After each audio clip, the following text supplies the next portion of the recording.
¿Qué tal? Muy buenos días, bienvenidos a La Trinchera en la mañana de este domingo 24 de marzo. Son las 8:18, 7:18 en Canarias, y antes de comenzar a repasar las principales noticias, os recordamos que nos gusta escuchar vuestras opiniones. Vuestras opiniones son fundamentales, lo más importante de este programa. Hoy preguntamos sobre el cupo, ese cupo que exige el nacionalismo catalán, la creación del tercer fuero para Cataluña, después de País Vasco y Navarra. La pregunta es, ¿debería Cataluña tener un cupo como País Vasco y Navarra? Podéis participar a través del número de WhatsApp al que nos podéis enviar vuestras notas de audio. En nuestro espacio de tertulia iremos escuchando vuestras opiniones. El teléfono es el 689 33 74 44. Repito, 689 33 74 44. Además, tenemos la cuenta de Twitter del programa, donde también podéis participar e interactuar con nosotros en @trincherallamas. Ahora sí, vamos a repasar la actualidad de esta semana de la mano de Javier García. ¿Qué tal, Javier? Muy buenos días. ¿Qué tal? Buenos días, Manuel. Pues sí, comenzamos precisamente con este tema, un día más en Cataluña, porque el precio de la legislatura sigue subiendo. En plena pre-campaña electoral, el presidente de la Generalidad de Cataluña, Pere Aragonés, lanzaba esta semana en un desayuno informativo un nuevo órdago a Pedro Sánchez: tener un sistema privilegiado para Cataluña que les permitiera recaudar todos los impuestos en lugar del 9% actual y después transferir un cupo al Estado. Un modelo que se basa en que Cataluña pueda gestionar, recaudar y liquidar todos los impuestos. Tener capacidad normativa, poder decidir sobre todos los tributos y adaptarlos a las necesidades y preferencias de la ciudadanía catalana, a la realidad de nuestro modelo productivo. Y también acordar con el Estado una aportación para los servicios que presta el Estado en Cataluña y una cuota de solidaridad. En un primer momento, los responsables económicos del Gobierno central señalaron que era imposible, pero ahora la ministra de Hacienda, María Jesús Montero, evita rechazar con rotundidad la propuesta de Pere Aragonés y solo defiende que todas las comunidades autónomas deben disponer de recursos para prestar servicios de calidad. El modelo de financiación que impulse el Gobierno de España estará fundamentado en los recursos que tienen que tener todas las comunidades autónomas para prestar servicios de calidad en todo el territorio. Vivan donde vivan los españoles. Que hay singularidades en territorio que el modelo de financiación puede recoger algunas de ellas, no todas, porque sería imposible, ¿no? Ya lo está haciendo el modelo. Con Cataluña no habrá problema en incorporar aquellas que la Generalitat pueda manifestar, demostrar que son singularidades, igual que Aragón o igual que Andalucía. Bueno, la principal consecuencia del cupo catalán es que aportaría menos a la caja común con la que se financian las comunidades autónomas. En 2021 Cataluña aportó 18.357 millones de euros, una cuantía que solo fue superada por Madrid. ¿Cómo afectaría a las distintas comunidades esto del cupo catalán? Ignacio Bravo, buenos días. Buenos días. Lo que resalta por encima del resto de consecuencias y por lo cual el resto de autonomías ha levantado la voz es que con el cupo catalán Cataluña pasaría a aportar menos cuantía a la caja común. Esto influye directamente al resto de regiones, ya que sus servicios públicos se verían mermados por el menor número de ingresos. Hay que recordar que Cataluña es una de las 4 comunidades que aportan más de lo que reciben, por lo que esta nueva propuesta de Pere Aragonés afectaría especialmente.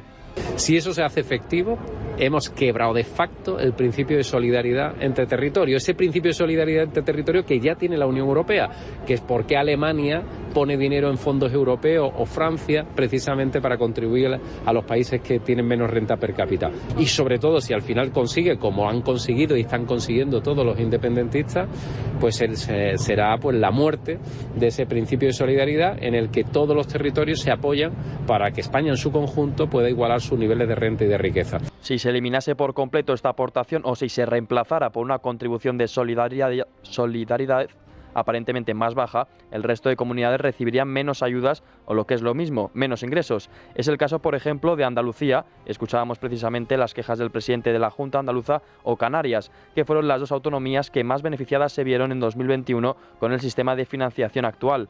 Además, debemos tener en cuenta que Cataluña es una de las comunidades que más impuestos recauda en España, en concreto el 19%. Bueno, esto es una de las nuevas exigencias del nacionalismo catalán. Básicamente lo que ha anunciado Pere Aragonés y también el señor Puigdemont son dos cosas. Después de haber conseguido la amnistía, el perdón total por sus pecados, por los delitos cometidos, borrón y cuenta nueva, carta blanca a los delincuentes y a los golpistas, ahora comienza todo de nuevo.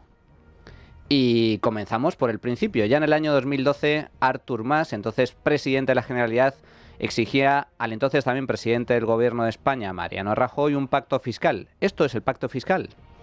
El pacto fiscal vuelve a estar encima de la mesa. El pacto fiscal que reclama ahora Cataluña no es ni más ni menos que el tercer fuero en España. En España el sistema de financiación funciona de la siguiente forma. Hay una serie de comunidades autónomas que pertenecen al régimen común, que son la inmensa mayoría. Y hay dos que son sistemas forales, País Vasco y Navarra. La diferencia entre uno y otro es sustancial. País Vasco y Navarra recaudan todos y cada uno de los impuestos que se generan en sus territorios. Todos, incluyendo también el impuesto de sociedades.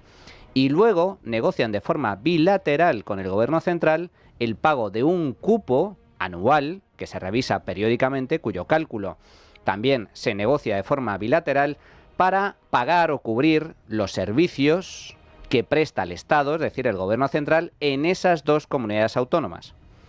Como consecuencia de ello, y puesto que el cupo es muy inferior a lo que debería ser, País Vasco y Navarra no contribuyen en nada a la llamada solidaridad interterritorial, cosa que sí pasa con el resto de comunidades autónomas, las del régimen común. Y aquí es donde entra la clave del asunto. Todas las comunidades autónomas aportan una serie de recursos para financiar servicios públicos básicos de las comunidades autónomas más pobres. Y en este caso las que aportan son tres, básicamente, que son Madrid, en primer lugar, a una gran distancia, porque es la comunidad más rica, la que genera más riqueza, Cataluña y Baleares. En eso consiste el sistema de financiación autonómico del régimen común y la llamada solidaridad interterritorial. Pero si Cataluña deja de aportar y se convierte en el tercer fuero, ese sistema quiebra, es insostenible financieramente. Los madrileños, que son los que más aportan a la caja común, serían expoliados fiscalmente para evitar que el resto de comunidades autónomas no pierdan recursos. Claro, esto es muy sencillo de entender. Si aportan tres y uno se va, para mantener el mismo nivel de recursos, los otros dos tendrán que aportar más, especialmente Madrid. También Baleares, pero especialmente Madrid. Y esta es la cuestión. ¿El gobierno central va a conceder un privilegio financiero a Cataluña a costa de los madrileños? Yo me temo que sí. El sistema de financiación autonómico es un caos, funciona fatal, tiene incentivos perversos, porque las comunidades autónomas solo son responsables de gastar, no ingresan, no hay responsabilidad fiscal. La competencia fiscal es sana, la competencia fiscal es positiva, porque si haces las cosas bien, generas riqueza, recaudas más y tienes mejores servicios públicos, pero si haces las cosas mal, pues esos servicios públicos van a ser de peor calidad, vas a recaudar menos, vas a generar pobreza y en última instancia, en un régimen democrático, los electores te van a castigar. Eso no sucede en el actual sistema de financiación, donde las comunidades autónomas no recaudan. Las comunidades autónomas solo gastan. El que recauda es el Estado y luego reparte ese dinero que se recauda en base a determinados criterios. El sistema de la descentralización, que cada comunidad autónoma gaste e ingrese, las dos cosas, en base a las competencias que tiene transferidas, podría ser un sistema perfectamente razonable e incluso deseable, siempre y cuando sea igual para todos. Esa es la clave. Ese es el meollo. Pero eso no se está hablando aquí. Lo que pide Cataluña es un privilegio. Ellos quieren recaudar sus impuestos para cubrir sus gastos y no aportar dinero al resto de regiones. Y el resto de regiones que se apañen. ¿El gobierno va a permitir eso? ¿O está dispuesto a descentralizar gastos e ingresos? Que todas las comunidades autónomas sean iguales, como País Vasco y Navarra, por ejemplo. Usted tiene estas competencias, usted tiene esta capacidad para recaudar impuestos, gaste usted como quiera. Descentralicen gastos e ingresos. Y que cada cual sea responsable de sus competencias, que cada cual se apañe. Podría ser un modelo, desde luego. Podría ser un modelo que funcionase bien, siempre y cuando se diseñe bien. Pero eso no está ahora mismo sobre la mesa. Lo que está es la concesión de un nuevo privilegio fiscal y financiero a una región, Cataluña, por 7 votos, que en caso de materializarse supondría el expolio fiscal a los madrileños y un menor nivel de financiación al resto de comunidades autónomas. Y seguimos en Cataluña, Manuel, porque Pere Aragonés no solamente habló en este desayuno informativo del cupo catalán, también reivindicó el referéndum de independencia como objetivo último de su estrategia política. Asegura que, aunque los diferentes partidos digan, incluido el gobierno, que es imposible, dice que no lo va a ser y le recuerda así todas las mentiras a Pedro Sánchez. Nos decían que habría un cumplimiento íntegro de las penas después de la sentencia del Tribunal Supremo de 14 de octubre de 2019, la sentencia del Procés, y los indultos, la liberación de los presos políticos, fue posible. Nos decían que derogar el delito de sedición era imposible, y fue posible. Y nos decían que la amnistía era imposible, y la ley de amnistía ahora es una realidad. También habló del referéndum el fugado Carles Puigdemont durante su mitin desde Francia, donde anunció su candidatura a las elecciones catalanas. Aseguró que en esta legislatura van a proponer al Estado la celebración de un referéndum de autodeterminación en un contexto políticamente más favorable, dijo, que el del año 2017. Ells saben que nosaltres no hem renunciat a res i que no ho farem i que mantenim la legitimitat i la legalitat tant del referèndum com de la declaració d'independència. Eso sí, Puigdemont avisa de que tienen que aprovechar el aprendizaje y el conocimiento de lo hecho hasta ahora para hacerlo mejor, dijo, y que en esta ocasión pues no fracase ese referéndum ilegal. Ignacio, ¿cuáles serían esos errores que el fugado quiere cambiar para que en esta ocasión se pueda llevar a cabo ese referéndum? Los errores manifiestos a los que se refiere Puigdemont y a los que ahora parece no se enfrentará son el haber incurrido en delitos de sedición, malversación y desobediencia. Estos son, entre otros, los antecedentes que los jueces deberán obviar una vez entre en vigor la amnistía recientemente votada. Pero ya hace unos años el expresidente catalán relató otra serie de errores que en su nuevo intento de referéndum de autodeterminación tratará de no cometer. En 2020, Xavi Xirgu publicó una obra bibliográfica vinculada al Procés en la que Carles Puigdemont era uno de los protagonistas. En dicha obra, el candidato de Junts matizaba otra serie de errores, como la falta de interpretación con Oriol Junqueras, otro de los beneficiados por la ley de amnistía, la falta de convicción con Rajoy, el discurso del rey del 3 de octubre o la presión ambiental y emocional a la que estaba sometido. Son errores que Puigdemont espera no volver a repetir en el que puede ser su segundo intento de referéndum de autodeterminación para conseguir la independencia de Cataluña. Eso sí, ahora respaldado por la ley de amnistía. Es que ahora lo tiene muy fácil. El señor Puigdemont lo tiene muchísimo más fácil que en el año 2017. Ahora podría convocar un referéndum ilegal de autodeterminación y siempre y cuando no haya violencia no podría ser acusado de delito de sedición, porque eso lo ha eliminado Pedro Sánchez. Ha rebajado el delito de malversación. Todo se ceñiría a una especie de desobediencia civil, es decir, protestas en las calles con penas menores. Estamos hablando de delitos que apenas tienen consecuencias desde el punto de vista económico y desde el punto de vista penal. Si Puigdemont finalmente logra lo que pretende, que no es ni más ni menos que volver a ser investido como presidente de la Generalidad, gracias por obra y gracia de Pedro Sánchez y su amnistía, no les quepa duda. Habrá referéndum. La cuestión es si ese referéndum va a ser pactado con el gobierno de la nación o se producirá un referéndum de forma unilateral, un nuevo órdago al orden constitucional por parte de Puigdemont. La gran tragedia, el gran problema es que ahora el Estado de Derecho está desarmado. El Poder Judicial está desarmado porque Pedro Sánchez y el gobierno han rebajado las penas, han eliminado los posibles delitos y ahora sería enormemente complicado, muchísimo más difícil el poder frenar ese golpe de Estado. Una segunda opción es que pacten el referéndum, que el gobierno de España, traicionando una vez más el orden constitucional, pues acuerde celebrar un referéndum, una consulta o bajo cualquier otra fórmula que se les pueda ocurrir con el fin de propiciar la votación que tanto ansía el independentismo. No descartemos ninguna de las opciones.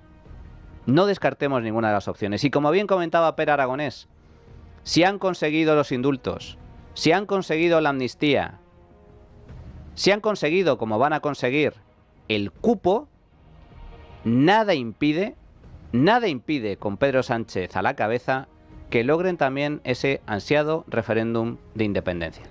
Y vamos con más asuntos, porque ayer Yolanda Díaz fue proclamada oficialmente coordinadora general de Sumar con el apoyo del 81,5% de los inscritos en la web del partido que decidieron votar. No obstante, esa participación fue muy baja. Ejercieron su derecho al voto un total de 8.179 personas, tan solo el 11,7% de los 70.000 inscritos en Sumar que asegura que tiene. Todo ello en medio de la crisis que afecta a la vicepresidenta segunda por sus discrepancias con Pedro Sánchez por los presupuestos catalanes y los presupuestos a nivel nacional. Cabe recordar que la ministra de Trabajo no comparte la decisión de Pedro Sánchez de renunciar a los nuevos presupuestos generales del Estado para 2024 y prorrogar los presupuestos actuales. Por cierto, Manuel, durante el acto de ayer, Yolanda Díaz tuvo un pequeño lapsus al hablar de la corrupción.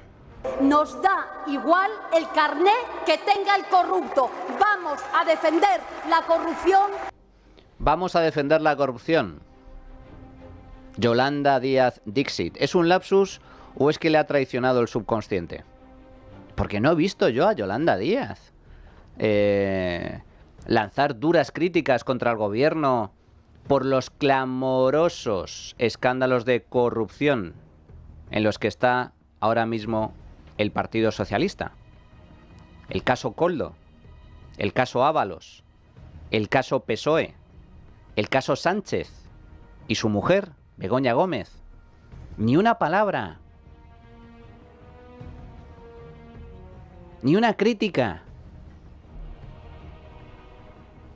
nada, absolutamente. ¿Por qué?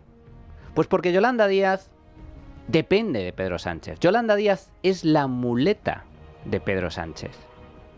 Ella está feliz en su vicepresidencia, en su ministerio, con la posibilidad de cambiar de look y de estrenar un vestidito nuevo cada día. Cada día. Yolanda Díaz depende de Pedro Sánchez y por lo tanto, como dice el dicho, no muerdas la mano que te da de comer.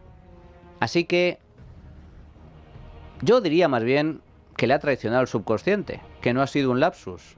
Ella defiende la corrupción siempre y cuando le interese. Y Yolanda Díaz, por cierto, no está en su momento más álgido porque ha fallado a su maestro, a su dueño y señor, Pedro Sánchez. Le ha fallado porque Yolanda Díaz no ha logrado controlar a sus huestes, no ha logrado controlar a Ada Colau y a los comunes en Cataluña, que es en última instancia lo que ha desencadenado el adelanto electoral en Cataluña. Y esto le ha puesto en aprietos a Pedro Sánchez.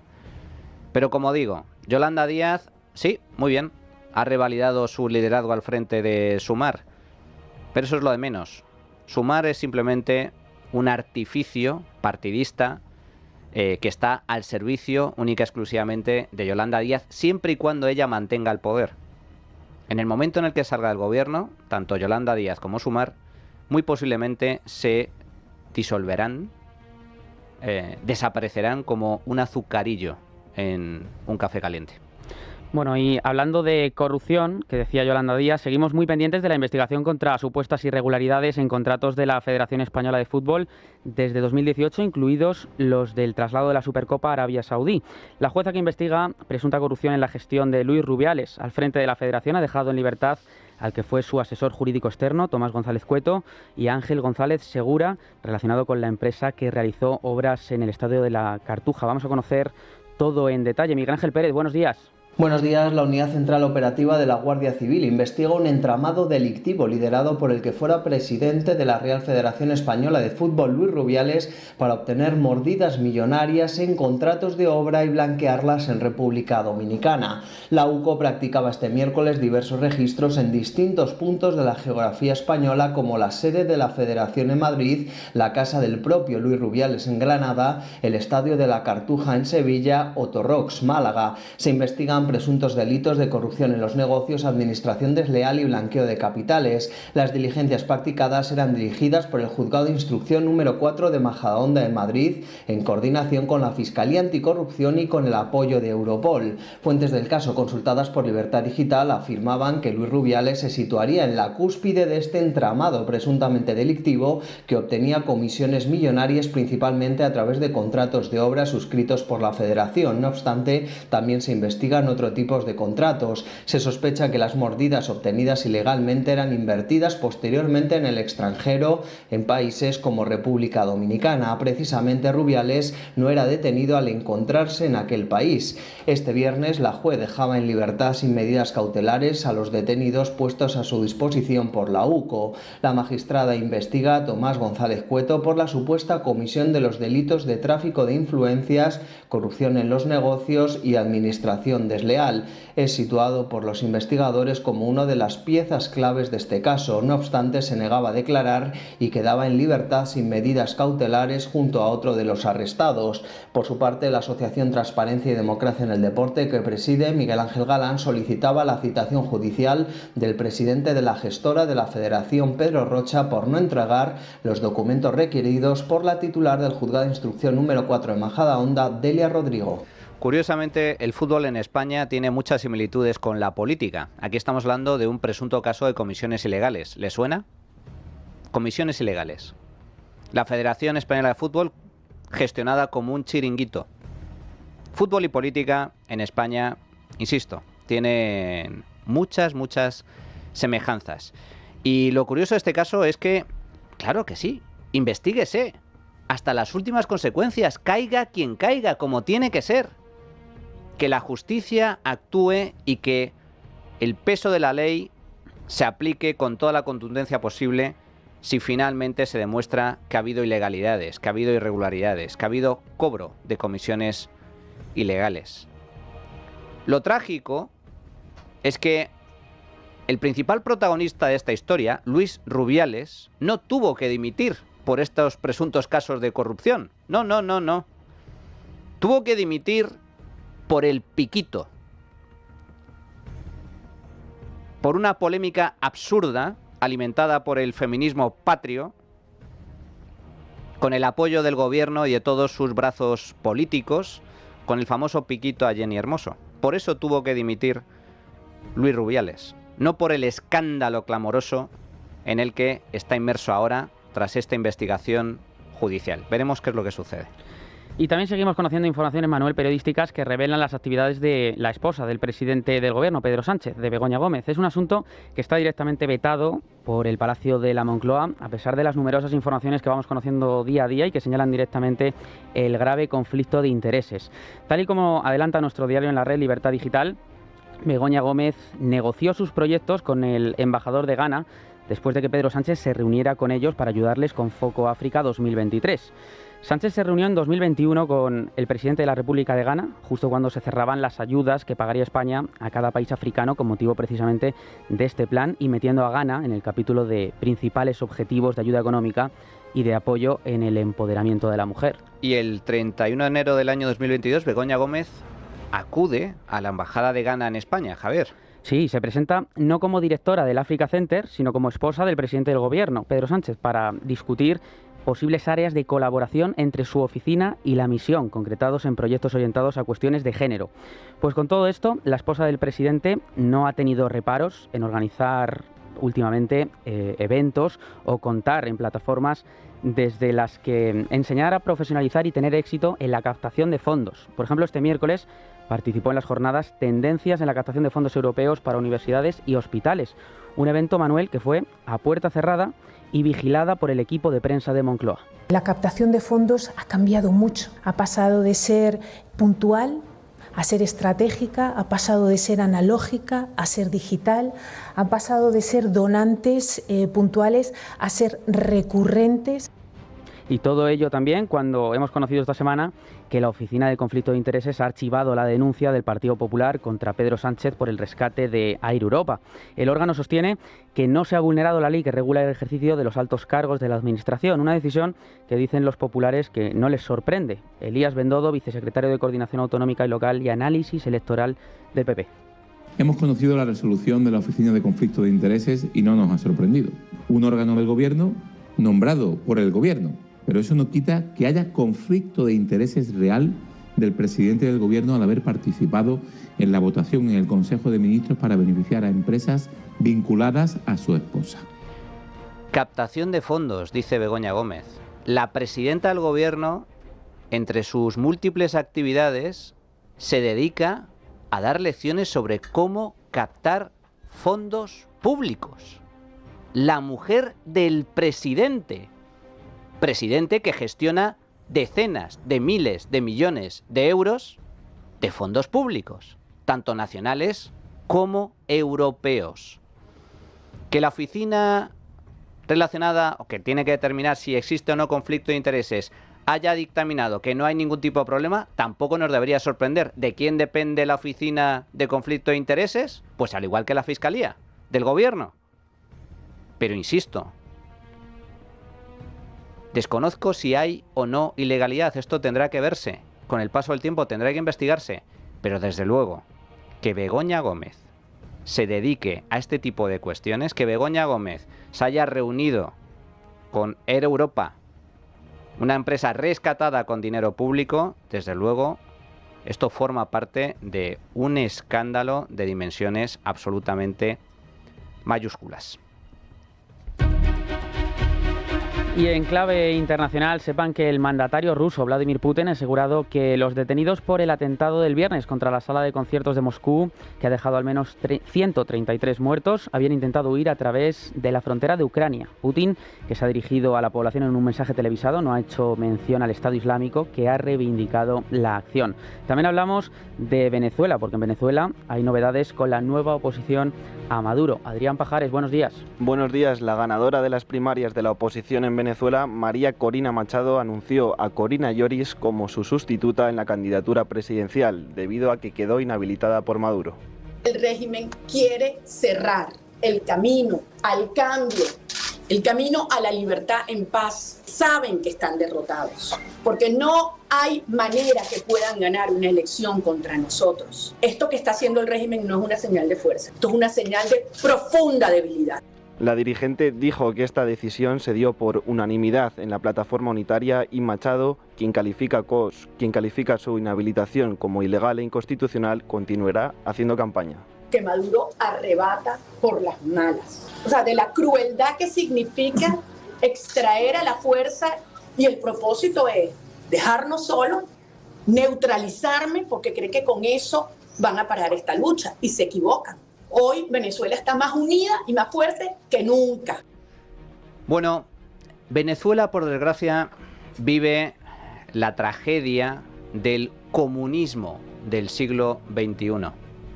Hace 20 años, Hugo Chávez, un militar comunista, un golpista, un dictador, un sátrapa, un asesino, llegó al poder por vías democráticas. No se lo creían los venezolanos. Algunos advertían, cuidado, que viene el lobo, que Venezuela se puede convertir en Cuba, y no les creyeron. Y el pueblo venezolano votó, y Hugo Chávez ganó. Desde entonces Venezuela está en la más absoluta miseria.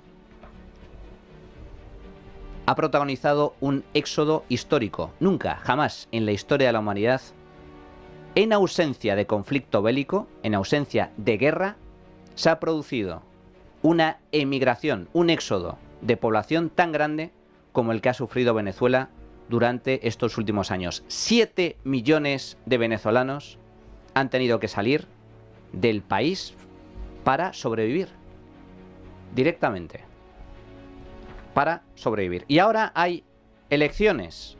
Ahora hay elecciones en Venezuela que no son elecciones, que es una pantomima, es un trampantojo. Venezuela es una dictadura, no hay elecciones libres. Y María Corina Machado ha sido vetada. La única posibilidad o la única líder de la oposición en Venezuela ha sido vetada. No se puede presentar y su candidatura ha sido prácticamente anulada, su equipo detenido. Venezuela no hay, insisto, democracia, no hay libertad. ¿Y sabéis quién es amigo de Venezuela? ¿Sabéis quién es aliado de Venezuela? ¿Sabéis quién apoya a Maduro? Sí, el PSOE. Rodríguez Zapatero. Dicho lo cual, ahora vamos a analizar en profundidad con la firma privilegiada de Carlos Cuesta, pues una de las noticias que hemos comentado. ¿Qué tal, Carlos? Muy buenos días. Muy buenas, ¿cómo estáis? ¿Qué tal? Bueno, ¿qué nos traes hoy?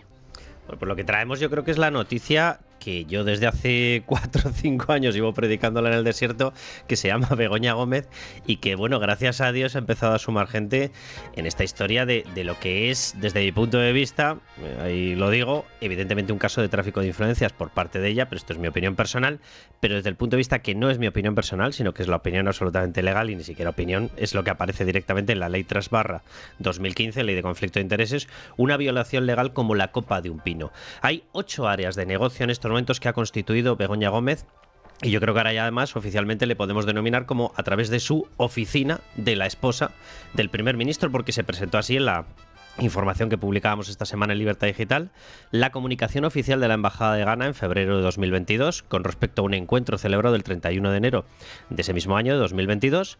Se refería a ella como que se había presentado para negociar su colaboración, palabra textual, en los proyectos, de nuevo, palabra textual, en materia de género, que eran los que estaban financiando el gobierno de su marido, de nuevo lo de en los proyectos de género, de nuevo, palabras textuales, y se había presentado, de nuevo, palabras textuales, como esposa del primer ministro de España.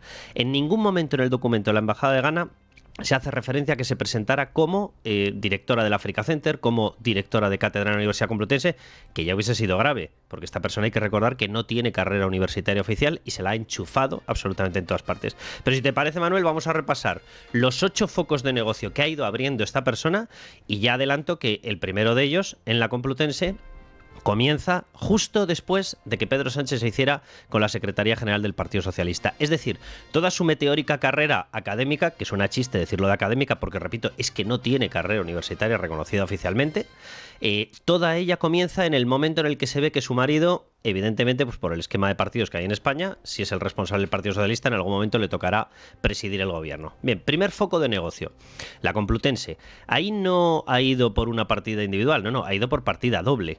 Primero se la hizo codirectora de másters con exigencia a todos los alumnos de que tenían que tener título universitario, a todos, menos a ella, que era la codirectora. Y como les parecía poco, posteriormente le crearon una cátedra para que fuera directora de cátedra. Evidentemente a esto no le podemos llamar catedrática, pues se nos van a enfadar todos los catedráticos, y con toda la razón, pero quien tendría que dar explicaciones de esto es la Complutense. ¿Se puede hacer directora responsable, máxima responsable de una cátedra a una persona que no ha pasado ni una titulación universitaria, que no es licenciada? Bien, el Africa Center, punto 2.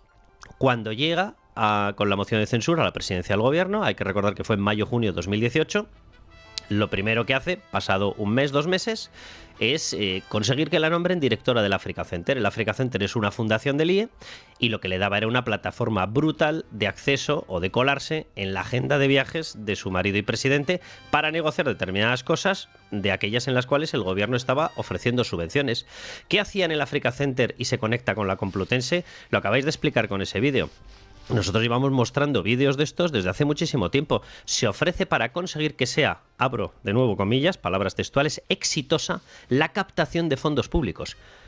Es decir, la mujer del presidente se ha ofrecido abiertamente a través tanto de la Complutense como del Africa Center, como de otras innumerables actividades a las que nos vamos a referir ahora, se ha ofrecido activamente para conseguir que las empresas, ONGs, etcétera, que se acercaran a ella, consiguieran ser exitosas en la captación de las subvenciones que repartía el gobierno de su marido. Bien, 2, Africa Center. Que la gente se quede con esto, porque a través del Africa Center ella contactó con una entidad que se llama AP de Maroc. AP de Maroc engloba a los 20.000 mayores ejecutivos y más cercanos al régimen de Mohamed VI en Marruecos, a través de los cuales, pues evidentemente hizo determinados acuerdos, colaboraciones, negocios, etcétera. ¿Cuándo? Pues justo cuando España estaba cediendo y aceptando la sumisión en cuanto al control o la protección que nosotros hemos dado históricamente en Naciones Unidas al Sáhara Occidental. Cedimos el Sáhara Occidental, pero además, supuestamente, según Pedro Sánchez, se había hecho un acuerdo de control de inmigración que nos ha supuesto más que duplicar la entrada de inmigración, vamos, que se han cachondeado de nosotros.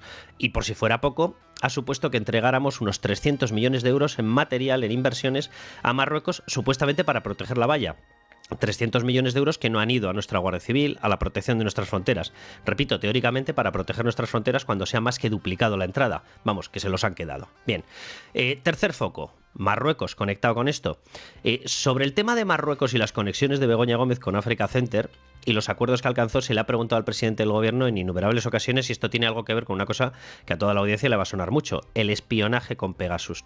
Aquí seguimos esperando, después de innumerables peticiones en sede parlamentaria, en el gobierno, etcétera, a que dé una sola explicación de qué ha pasado con ese espionaje. Bien, cuarto, los fondos de las ONGs. Cuidado con esta partida. Ella ofrecía, a través de la Complutense, principalmente, unos cursos de formación para que las ONGs consiguieran acceder a esos fondos. Habría que preguntarse si efectivamente han accedido a ellos, porque entonces estaríamos ante la evidencia de que ella, que se ofrecía abiertamente en redes sociales, en LinkedIn, etcétera, sobre todo en LinkedIn, se habría convertido en un grifo de entrada, en una puerta de entrada hacia fondos públicos. ¿Eso no viola la ley de conflicto de intereses? ¿No se puede considerar tráfico de interés, tráfico de influencias? Bien. Esta misma actividad la desarrolló ofreciéndose en redes sociales no solamente para estos fondos de las ONGs, también lo hizo para los fondos en materia de rescate. ¿Nos suena el tema de Globalia? Bien, también lo ha hecho con los fondos en materia ecológica, sexta área de negocio. Hablaba de cómo iba a haber determinadas restricciones por materia de Agenda 2030, pero cómo, y decía ella literalmente, esas restricciones, esos problemas se pueden convertir en oportunidades. Y acto seguido ofrecía la captación de fondos públicos. Bien, séptimo, el nuevo área que hemos descubierto. Utilizó su influencia para presentarse como mujer del presidente del gobierno, por ejemplo, y lo tenemos certificado con fotografías, con el comunicado oficial, en la embajada de Ghana. ¿Qué ocurría? Pues que cuando ella se presentaba, eran unos meses después, 8 o 9 meses después, de que su marido hubiera cerrado con el presidente de Ghana un acuerdo para incluirles y meterles en una cosa que se denomina Foco África 2023, que es simple y llanamente un grifo de subvenciones. Justo después de que su marido les ofrecía ese grifo de subvenciones, aparecía ella, se reunía con el embajador en Ghana para negociar, y dice literalmente la nota, su colaboración en este proyecto. El octavo punto lo conoce ya todo el mundo, es el último que ha saltado, y efectivamente ha sido esas reuniones que mantenía ella justo en las fechas en las que se estaba negociando el rescate a Globalia, un rescate multimillonario, y aparecía ella con el CEO de Globalia, con Javier Hidalgo, pero cuidado, es que aparecía ella intermediada, conectada a través de Víctor de Aldama. ¿Quién es Víctor de Aldama? El que ya está considerado en el sumario del caso PSOE / Koldo, está considerado posiblemente como más líder de la trama incluso que Koldo, porque tenía una capacidad directa de relacionarse con mandos del gobierno, porque daba órdenes, porque fue el que estaba o es el que está en esa red con la cual estaban sacando dinero hacia República Dominicana. Y además, simplemente para que se vea el grado de asunción que tenía todo el mundo de su liderazgo, se permitía llamarle a Koldo Cromañón en los mensajes, Cromañón con K. Es decir, esta es la fotografía de las 8 áreas de negocio que ha ido abriendo Begoña Gómez desde que su marido entró en puestos de altísima influencia, desde que llega a la Secretaría General del Partido Socialista por segunda vez, en 2017, y que se relanzan, por supuestísimo, desde 2018, en el momento en el que se hace, mayo-junio, en la moción de censura con la presidencia del gobierno. Yo simplemente, para terminar, Manuel, quiero recordar lo que dice la Ley 3/2015, 12.2. Dice que el cargo, el alto cargo, es decir, en este caso su marido, tiene la obligación de apartarse por completo de cualquier decisión que toque a los intereses de su cónyuge. 8 áreas, 8 intereses, no se ha apartado en ninguna y reparte dinero en todas. 8 negocios, 8 negocietes. Begoña Gómez, que yo sepa, no tiene ningún cargo público. Begoña Gómez es simplemente la mujer del presidente del gobierno y, sin embargo, está haciendo negocios, pero entendemos que no por su valía profesional, sino simplemente por el hecho de ser la mujer del presidente. Eso es lo que le está permitiendo hacer este tipo de negocios. Y fíjate, Manuel, yo sobre todo mensaje dirigido al equipo de Opinión Sincronizada. Vamos a ver, con una décima parte de uno de los 8 negocios que yo acabo de describir, si hubiese montado en España una quema y una persecución al PP, y voy a decir una cosa, con toda la razón del mundo, lo que yo acabo de narrar es absolutamente impresentable. No puede existir. Ella se presentó en la Embajada de Ghana, y tenemos constancia documental de ello, porque así lo narró la propia Embajada de Ghana. Se presentó como la responsable de la oficina de la esposa del primer ministro. ¿Alguien me puede explicar, reto a cualquier persona que me envíe dónde está la regulación de la oficina? No existe. No existe. En Estados Unidos hay primera dama. Aquí no hay regulación de primera dama. No existe. No te puedes presentar como nada. Carlos Cuesta, seguiremos informando. Mil gracias. Hasta la semana que viene. Un abrazo muy fuerte. Un abrazo. Pues llegados hasta aquí, nos vamos a la tertulia para analizar estas y otras cuestiones. La Trinchera de Llamas, con Manuel Llamas.